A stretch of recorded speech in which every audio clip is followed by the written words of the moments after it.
of the Ukraine war.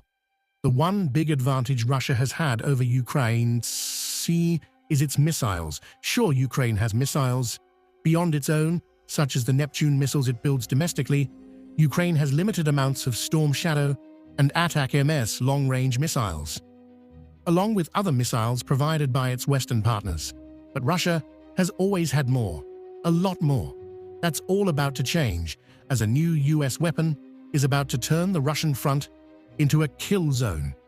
And if one big change in US policy takes place, that will end up being the least of Russia's worries.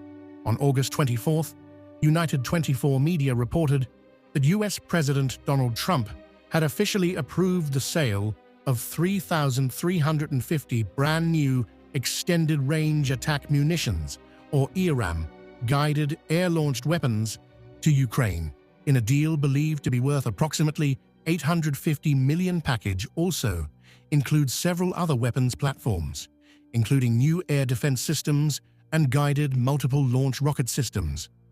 However, it doesn't specify which of these two types of technologies Ukraine will be receiving. Still, what this tells us is that the ERAM is a surprisingly inexpensive weapon, even if the entire 253,000. According to Defense Blog, Ukraine's long-range drones cost anywhere between 300,000, meaning this new weapon is already right around the price Ukraine would expect to spend on a drone capable of striking Russian targets in both occupied territory and inside Russia itself. But given that, the 250,000, a separate United 24 report suggests that the US developed the ERAM to serve as a direct rival to the KAB-guided bombs that Russia has been using to devastate Ukraine's cities for several years. That's an interesting prospect. Russia's glide bombs are essentially massive dumb bombs, converted into semi-precise munitions through the use of an inexpensive wing kit. Each glide kit costs Russia between 30,000 per unit, the BBC reported back in May 2024. United 24 says that the ERAM was designed both to be more precise than Russia's glide bombs while being manufactured at a significantly lower cost. Those three words might add an extra wrinkle to the purchase information we just shared. If the US has managed to hit the 30,000 mark for its ERAMs, that means the majority of Ukraine's $850 million purchase has gone toward the other unnamed weapons that we know are part of the deal. Frankly, it's hard to say. Neither Ukraine nor the US has said what those weapons are, so it's tough to make any sort of estimate. Two things we do know for sure are that the ERAM is a weapon that Russia has never seen before, and it's going to be in Ukraine sooner rather than later. In its August 24th report about the deal, Defense Express says that the first batch of these new guided bombs is going to land in Ukraine sometime within the next 6 weeks. That means an arrival date of early October, which we're willing to bet will be a period when we suddenly start hearing about a lot more Ukrainian strikes against Russia's railway networks and other military targets. But more on that later. Defense Express adds that Ukraine could have been receiving these weapons sooner, were it not for delays that have prevented Ukraine from making its purchase. The outlet suggests that the US was waiting to see if its efforts to set up some sort of trilateral talks involving itself, Russia, and Ukraine would come to fruition, which would be a sign that the Ukraine war was taking steps toward a ceasefire or peace agreement. Those talks haven't happened, so it looks like the US has said enough is enough, and finally decided to start providing Ukraine with weapons it should have had a long time ago. Better late than never, Ukraine will likely feel. But whatever lingering resentment the country had over the delay will probably evaporate once it has the ERAM in its hands. And the reason why is simple. The ERAM is a devastatingly terrifying weapon. It's also not quite as new as it appears. Information on ERAM first appeared in mid-2024, with the program reportedly tailored to Ukraine's needs, United 24 says. The initial development contract required production to begin within 24 months, but the upcoming delivery suggests the manufacturer accelerated the schedule. There are a couple of interesting nuggets of information here. The first is that the ERAM probably would never have existed if Putin hadn't launched his Ukraine invasion. This is a weapon designed specifically to provide Ukraine with the same or even better glide bomb capabilities as Russia, and the only reason it's needed in the first place is because of the existence of glide bombs. Putin hoisted himself by his own petard here, and he's soon going to regret whoever it was in his military administration who came up with glide bombs, putting the idea for ERAMs in the collective US head. Then there's the accelerated delivery schedule to consider. That almost makes up for the delay enforced on Ukraine by America's attempts to push through trilateral peace talks. If things had gone according to the initial plan, ERAMs likely wouldn't have been available until 2026. However, somebody made the decision to ramp up the pace. Perhaps that was always the idea.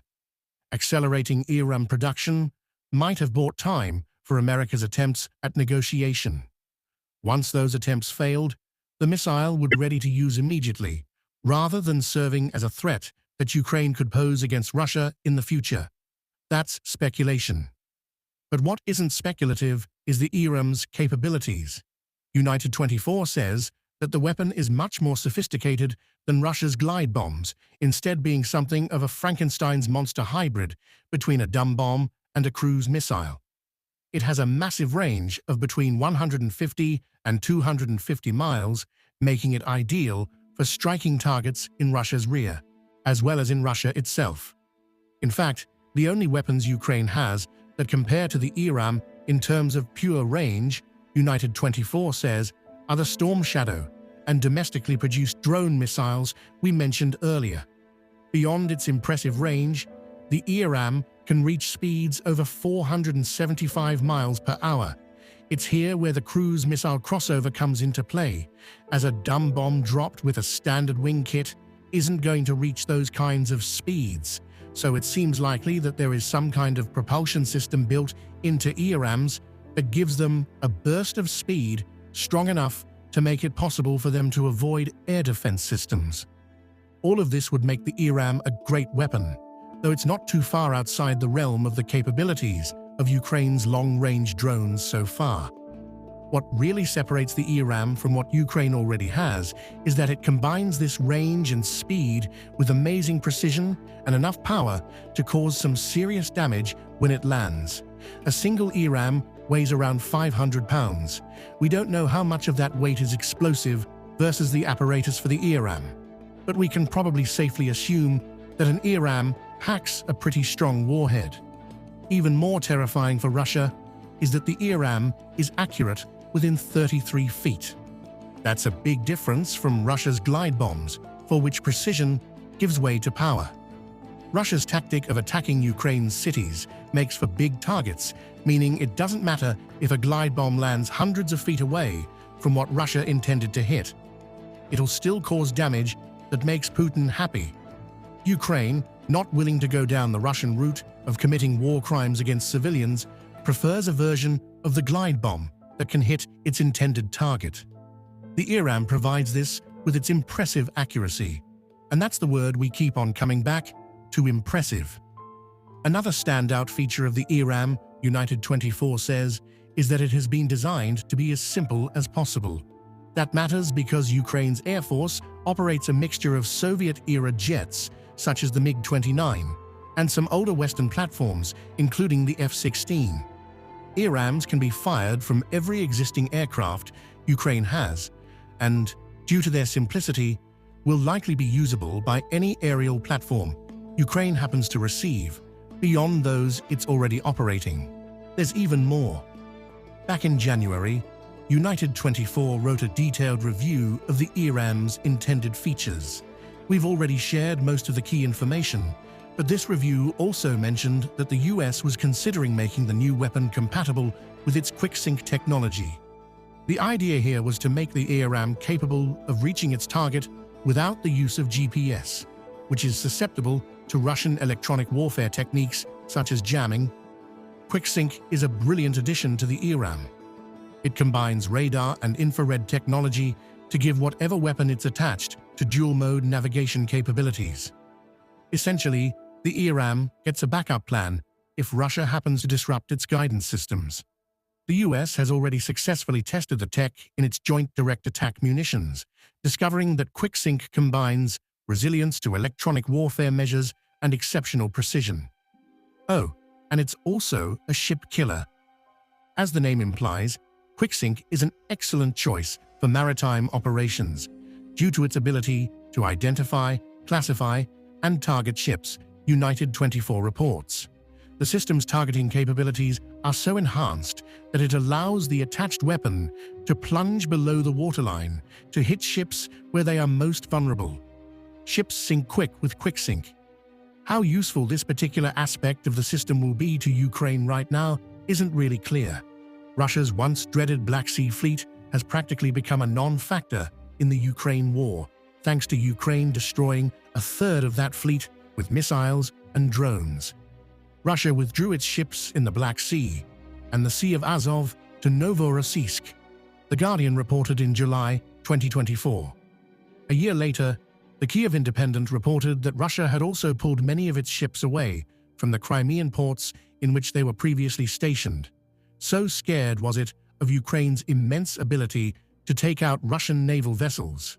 So, QuickSync likely won't be used for the purpose that gives the system its name. However, it's not a bad system to have in case Russia ever gets brave enough to send ships into the Black Sea again. And even if it doesn't, QuickSync's electronic warfare resistance makes it a valuable addition to Ukraine's arsenal. If Ukraine gets it, that is. Right now, we don't know if the ERAMs heading to Ukraine come with QuickSync. United 24 notes that the ERAM can be equipped with the system, without mentioning whether any are making their way to Ukraine. Perhaps it's a needs-must situation. Ukraine could buy QuickSyncs if it requires them, but it may be holding off until it discovers how effective ERAMs can be on their own. As impressive as that word again as all of this is, there are still some questions surrounding the ERAM. Remember that this is a weapon that was designed specifically for Ukraine, meaning it hasn't been tested in real combat yet. Defense Express also says that it isn't clear just how strong the base ERAM's defenses are against Russia's electronic warfare. It points to the example of the ground-launched small-diameter bomb, which it says struggled mightily in the face of Russia's electronic warfare, to the point where the US had to delay shipments of the weapon to Ukraine until it could be tweaked. Hopefully, lessons were learned from that incident. But we won't know for sure until the first ERAMs arrive in Ukraine and get fired at Russian targets. There is another question that needs to be answered, by the way, but we'll get to that in a moment. Assuming all of these questions are answered in Ukraine's favor, the country will be happy to hear that journalists believe that the US will be producing ERAMs at a rate of about 1,000 per year. It's unknown at this point if the US has already made the first 1,000. Presumably, it can't be too far off, given the delay in sending the weapons, which provided time for a stockpile to be built up. However, if we assume the first 1,000 ERAMs will arrive in Ukraine by the end of 2025, the rest will take another 2 years to land, unless the US has already built the 3,350 ERAMs that Ukraine just bought. In that case, Russia will have to be very afraid, which brings us to why this new US weapon is going to be so valuable to Ukraine. We mentioned earlier that ERAMs give Ukraine the ability to strike the Russian rear. That means Ukraine will be able to fire them from behind its front, with their range allowing them to travel enough of a distance that they'll touch down behind Russia's front. That's ideal for hitting the Ukrainian territory that Russia occupies, and as United 24 points out, Ukraine has a specific type of target in mind that ERAMs seem to be purpose-built to strike: railways, or in a broader sense, rail infrastructure. Russia's military runs on rails, with almost everything its soldiers need on the front line being transferred to them via Russia and Ukraine's huge railway systems. That reliance on rail creates targets, or as United 24 puts it, in recent months, the Ukrainian armed forces have intensified strikes on railways, the Russian military's primary transport lifeline. A large supply of missiles could paralyze this channel for moving cargo and weapons to the front. The outlet isn't lying about Ukraine's recent focus on Russia's rail-based logistics.